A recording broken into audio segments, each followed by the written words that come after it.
Hippos are the third largest land mammals in the world and are synonymous with the waters of Africa, ruling over them with teeth the size of swords, skin so thick that it's lion-proof, and a wrath that only elephants and rhinos are safe from. But if politicians here in America got their way, the Bayous of Louisiana would have been ruled over not by gators, but by hippos. That's not all, as your dinner would have likely been a hippo burger, perhaps some hippo soup. If you want to learn more about how the American government nearly beat Pablo Escobar to the punch on hippos over 50 years prior, stick around as we talk about the American Hippo Bill. In 1910, the American South was ripe with an invasive plant known as water hyacinth, which is known for its ability to grow and reproduce rapidly, clogging waterways, outcompeting native plants, and even outright killing animals by depleting the water's oxygen levels, absorbing harmful materials, and becoming a ripe breeding ground for diseases. As kudzu vine would cover land in the American South in the 1950s, the hyacinth would run rampant in the South's waterways, and one representative had an interesting solution that would solve another problem. Louisiana Representative Robert F. Browsard would propose what is now known as the Hippo Bill, where America would import hippos and release them into the bayous of Louisiana. Hippos have been known to eat the invasive water hyacinth back in Africa, and actually show a preference for it, eating up to 300 pounds of it a day.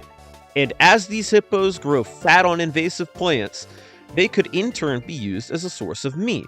You see, at this time in America, there was a massive meat shortage, and hippos are absolutely massive, with bulls being recorded as high as 5,860 pounds, more than 5 times the weight of an average cow bull.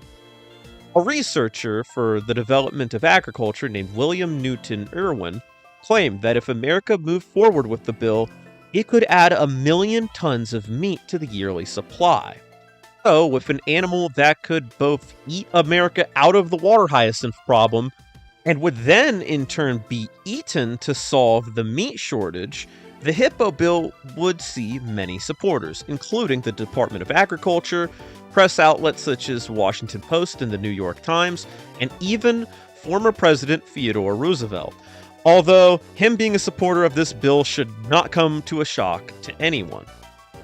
The proposition of the bill opened a wider discussion regarding the introduction of other foreign animals for similar and the same purpose, such as rhinos, water buffalo, yaks, and other animals.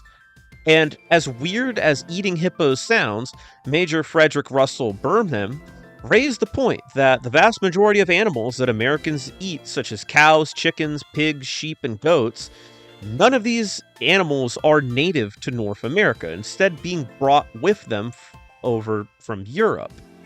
And other countries, such as South Africa, have widened their palates with animals like hippos, ostriches, and antelopes, as it really is just a matter of perspective. But when it came to those who detracted from the bill, exotic dining wasn't their largest concern.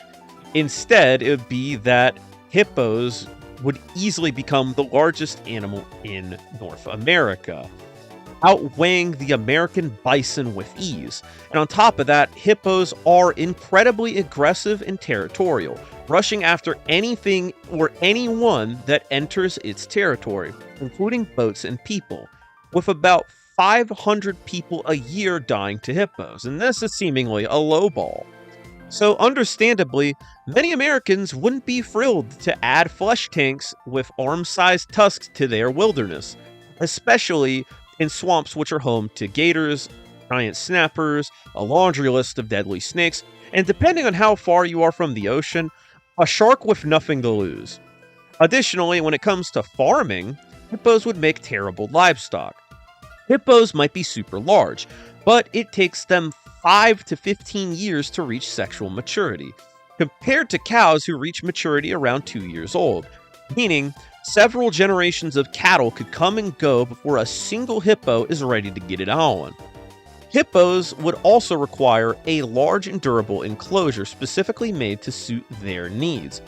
And you would need a ridiculous amount of feed because hippos require between 150 and 300 pounds of food a day. They would also be ridiculously hard to lead around. And, oh yeah, one temper tantrum and you are gone, my man. Also, when it comes to hunting them, I didn't put it down, but you would need one hell of a round to put something like this down. So you would need specialized equipment for shooting them if you were to hunt them.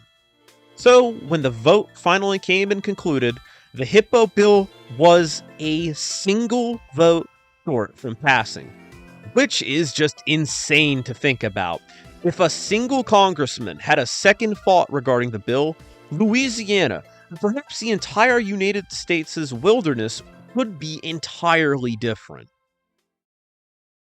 And so, just like that, Louisiana had narrowly avoided becoming the hippo capital of North America. Imagine hippos just being a common thing to bump into while taking a boat down on the river, and then immediately fleeing as fast as your boat can go. And who's to say that politicians would have stopped at hippos? Many other animals could have been introduced into our ecosystems, causing who knows how many problems. Unfortunately, though, water hyacinth still ravages the waterways of the American South and Eastern coast, costing hundreds of millions of dollars in damages and removal yearly.